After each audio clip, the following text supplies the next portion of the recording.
小沙弥问老禅师，为什么世人皆苦，而世尊难度？老禅师回应，世间之人各有各的悟性，你悟性高了，就跳脱出来了；你悟性不高，哪怕佛来度你，你也一身贪嗔痴，满是糊涂。世人皆苦的本质就两个字：着相。着指的是执着，而相指的是表面真实而实际虚妄的外相。执着每个人都懂，唯有相很多人都不理解，到底什么是表面真实而实际虚妄的外相呢？基本上尘世间的一切物质，包括你我的身体，都属于相。我们的主观意识也属于相的一部分。谓的着相，指的是我们偏执于外事外物，心中出现了执念。如此，世人终其一生都没有幸福喜乐的那一天。你是一个普通人，拼尽了全力才能买到一套小房子，一家人过着平平淡淡的生活。有一天，你在网络上刷到了一个炫富的视频，发现有钱人可以住豪宅，开豪车，身边的美女家人一大堆，你顿时就嫉妒了，各种情绪都出现了。被影响了心态的你着相了，你的主观想法认为别人有钱有势才是人生赢家，自己没钱没势就是人生输家。真的如此吗？未必。你怎么看待这个世界，你的内心就会变得如何。内心的变化不仅会影响到你的性情，还会影响到你的人生。你总是认为自己不是大富豪，过分窝囊，那你就算衣食无忧，有房有车，也不会有任何的轻松、幸福和快乐。你如此，我如此，大家都是如此。为什么人是情绪化的生物，会为了某些问题、某些琐事而烦恼、纠缠、偏执，走到了死胡同当中？可以用5个字来概括：钻了牛角尖。这5个字是着相的最直接体现。现在内卷很严重，竞争特别大，普通人不是这里拼命，就是那里透支身体，活得压力山大。这也是众生着相的现状。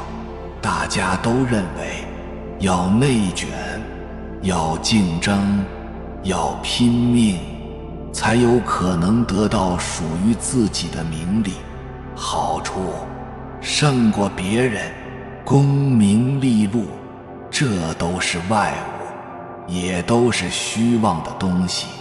但人类就是特别喜欢，因为人性好虚荣，也争强好胜，自然就会在功名利禄的迷宫中偏执一辈子。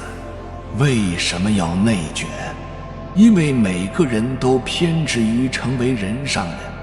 为什么人类要相互竞争、伤害？因为每个人都要分出胜负，你死我活。你的主观意愿告诉你日子必须要这么过，那你将着相一辈子，等临终的时候才恍然顿悟，可是到了临终的时候才顿悟，就已经晚了。大家都这么过的生活，未必就是正确的；大家都偏执的事，未必就是对的。你我所看到的，只是这个三维世界的表象，不过是一场虚妄。可以这么理解，任何事物，包括人之生命，都不是永恒的，只是暂时存在罢了。世人认为要跟别人竞争、内卷才是最重要的，可是人都不知道，一山更比一山高，谁能赢一辈子？世人认为要赚到大钱、有权有势才是最重要的，可是人都不知道，功名利禄都是镜中花、水中月，随着这一身躯壳消散，谁又能带走一分钱呢？世人认为要这么做那么做才是符合世俗的，可是人都不知道，他们所认为的这么做那么做都不过是牢笼的束缚而已。世人认为这件事、这番话不合我的心意，就愤世嫉俗，可是人都不知道，再怎么愤世嫉俗，也无法改变现实，而只会让自己走了极端。世人认为生老病死是最大的折磨，可世人都不知道，生老病死是大自然中所有生物的必然经历，也是这个宇宙最大的公平。偏执、钻牛角尖，就会着相，终究会给人带来痛苦。我们不妨扪心自问，自己不开心，是否跟偏执于某件事有关？答案是肯定的。《金刚经》有言：凡所有相，皆是虚妄。你我所看到的偏执的相，都是荒诞、虚幻的。哪怕是你我看到的这个世界，也都是不真实的，如同一场梦境。再有钱的家族，也不可能代代有钱。再长寿的人，也都有死去的那一天。再强大的人，也都有衰老的那一刻。拥有再多的人，最终也会因为生死道消而失去一切。张若虚在《春江花月夜》中写道：江畔何人初见月？江月何年初照人？人生代代无穷已，江月年年望相似。不知江月待何人？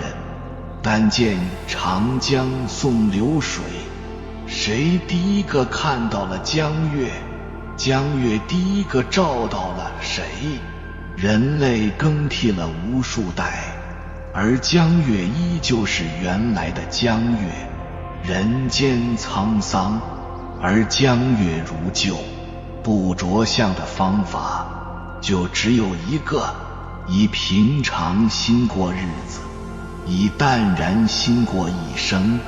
人无恒强，亦无恒弱，强与弱都不是绝对的，而是相互转变的。昨天有可能是他比你有钱，今天有可能是你比他有钱，明天有可能是你和他都变得没钱。这就是所谓的风水轮流转。在自然的规律面前，所有人都是平等的，不论是穷人、还是富人，亦或是有权人，都逃不过自然规律的周期变化。市场的财富会进行洗牌，每个人身上的福气也会进行洗牌。没有人可以强大一辈子，也没有人会贫穷一辈子。每个人都有辉煌的那一天，只是每个人辉煌的时间段不同而已。该有什么善恶之报，都会如期而至。老天渡人，不看家境，在贫穷以下3个天意也都会渡你。一，物极必反，触底反弹，皆是天意。有2个词其实很有意思，太极否来，否极泰来。好到极致就会变坏，坏到极致就会变好。你这代人或许没啥文化，也赚不到什么钱，可到了你的孩子这一代就说不准了。有可能他们遇到机会就起来了，在20-30岁的时候，有可能你一直处于底层，只能帮老板做牛做马。过了中年，你有可能就时来运转，碰到了贵人，转机，咸鱼翻身。这就是所谓的变数。人世间为什么会存在变数？因为有人的存在，而人的本身就是这个世界最大的变数。所谓天时地利人和，缺乏了人和，没有人这个主体，那天时和地利就会失去他们该有的意义。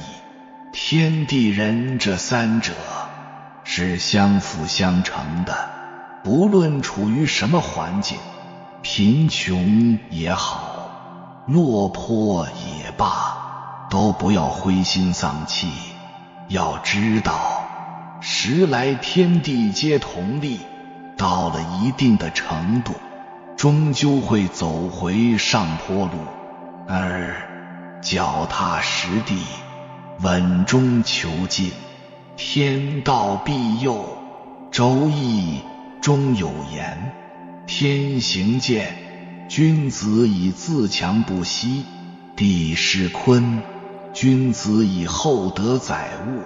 天道运行刚健有力，君子就该向天道学习，自强不息。大地宽阔厚实，君子就该向大地学习，以深厚的德行承载所拥有的一切。人要做到这2点，首先是自强不息，其次是脚踏实地。自强是保持自身的积极性，踏实是为了稳中求进，步步为营。很多人会说，在这年头，脚踏实地的人都赚不到钱，有什么意义呢？为什么就不能冒险去赌一把呢？普通人不适合冒险，也不适合赌一把，因为普通人的家底太薄，输不起。唯有脚踏实地，不断积累家底，缓缓增强实力，才是最好的选择。饭终究是一口一口吃的，如果你觉得一口一口吃太慢，一下子就把全部的饭吞下去，迟早会噎死自己。与其求快，不如缓缓而行，厚积而薄发。3，顺势而行，因时而变，得道多助。为人处事，需要讲究的就是势这个字。所谓的势，就是趋势意思。这大环境有什么趋势，那我们就跟着这个趋势去做人。河流往东边流动，那我们就驾驶船只往东边行驶。基本上我们可以顺风顺水，花最少的力气就能登临彼岸，取得成功。反之，河流往东边流动，而你非要逆流而上，往西边行驶，那你基本上就会被暗流吞噬，无论花费多少的力气，都无法登临彼岸。常言道，得道者多助，失道者寡助。